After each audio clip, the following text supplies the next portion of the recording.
পদ্মা সেতুর পর দক্ষিণাঞ্চলের অর্থনৈতিক নতুন সম্ভাবনা নিয়ে প্রস্তুত খুলনা থেকে মোংলা পর্যন্ত নতুন রেলপথ। 2010 সালে একনেকে অনুমোদনের পর প্রকল্পের কাজ শুরু হয় 2016 সালের সেপ্টেম্বরে। নানা জটিলতায় 5 দফায় মেয়াদ বাড়িয়ে কাজ শেষে 2023 সালের 1 নভেম্বর এ প্রকল্পের উদ্বোধন করেন প্রধানমন্ত্রী শেখ হাসিনা ও ভারতের প্রধানমন্ত্রী নরেন্দ্র মোদী। 91 কিলোমিটার নতুন এই রেলপথে রূপসা নদীর ওপর 5.13 কিলোমিটার দীর্ঘ একটি রেল সেতু নির্মাণ করা হয়। এছাড়া 11টি প্ল্যাটফর্ম, 107টি কালভার্ট, 31টি ছোট ব্রিজ ও 9টি আন্ডারপাসের নির্মাণ সম্পন্ন। এরই মধ্যে 4 দফায় পরীক্ষামূলকভাবে চলেছে ট্রেন। চলতি বছর 1 জানুয়ারি থেকে যাত্রীবাহী ট্রেন চলার ঘোষণাও দেয়া হয়। তবে অজ্ঞাত কারণে এখনও যাত্রা শুরু করেনি যাত্রীবাহী বা পণ্যবাহী কোনো বাণিজ্যিক ট্রেন। এতে ক্ষুব্ধ খুলনা অঞ্চলের মানুষ।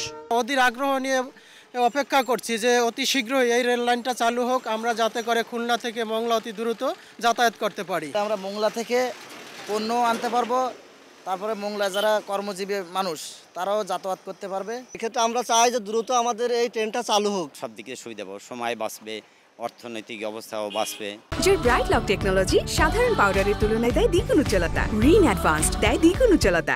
দীর্ঘ এই সময় ট্রেন না চলায় হতাশ মোংলা বন্দর কেন্দ্রিক ব্যবসায়ীরাও। একটি সম্ভাবনাময় এতগুলো টাকা খরচ করে এটা বসে আছে, এটা চালু হচ্ছে না, এতে আমাদের ব্যবসা বাণিজ্যের ব্যাপক ক্ষতি হচ্ছে।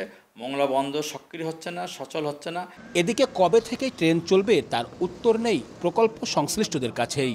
Government inspector of Bangladesh railway কর্তৃক এই নবনির্মিত রেল লাইনটি পরিদর্শন করায় ওনার রিপোর্টের জন্য আমরা ওয়েট করছি। এই রিপোর্ট পাওয়া পরবর্তী যে কোনো সময় ট্রেন চালানো এখন সম্ভব। ভারত সরকারের ঋণ সহায়তা চুক্তির আওতায় খুলনা মোংলা রেল প্রকল্পটি বাস্তবায়ন করেছে ভারতীয় প্রতিষ্ঠান L&T এবং ইরকন ইন্টারন্যাশনাল। 4,261 কোটি টাকা ব্যয়ের এই রেলপথ আর কতদিন এভাবে পড়ে থাকবে? রেলওয়ে সূত্রের খবর, জনবল, কোচ আর ইঞ্জিন সংকটে এ পথে রেল চলছে না।